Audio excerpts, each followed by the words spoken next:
So let's set up our slow flight. The first thing we do before we set up any maneuver, right, we clear the area, and then number 2, we're going to pick a heading.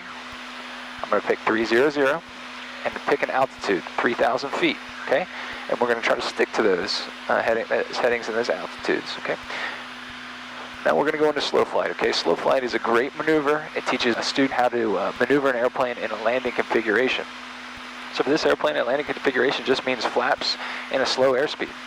So the airspeed we're going to choose, because this is in knots, we're going to choose 55 knots, okay, which is approximately 64, 65 miles an hour. So we're going to try to stay at 55 knots plus or minus 5 knots, okay. So we don't want to get more than 60 and we don't want to get less than 50, but we want to be right there at 55, okay. Also maintaining our 300 and our 3,000 feet, okay.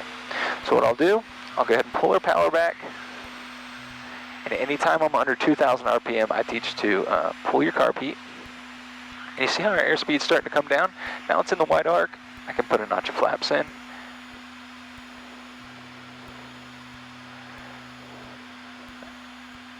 Bouncing my eyes between airspeed, heading, and altitude. My altitude's still a little high.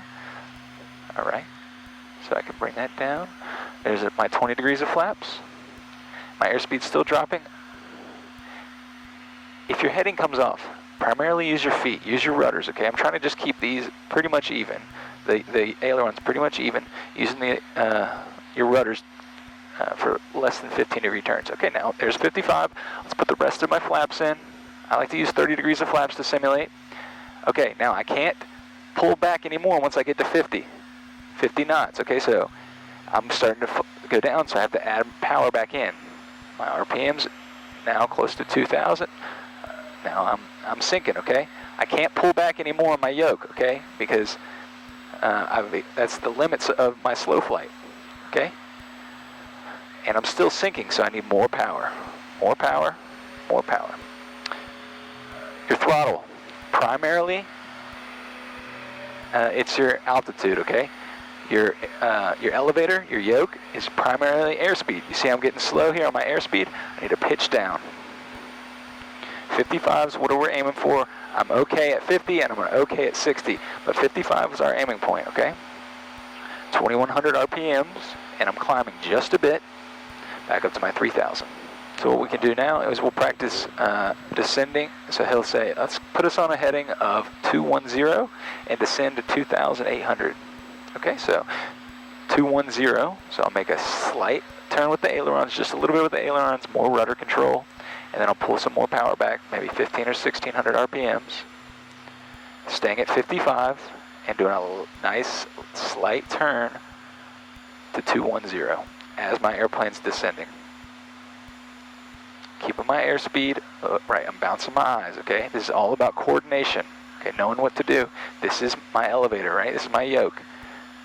This is my rudders and ailerons, but mostly rudders for my direction. And this is primarily my throttle.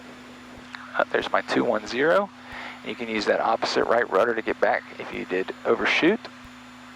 There's 2,800. I better put some power back in because I know I got a bunch of drag out there with all those flaps.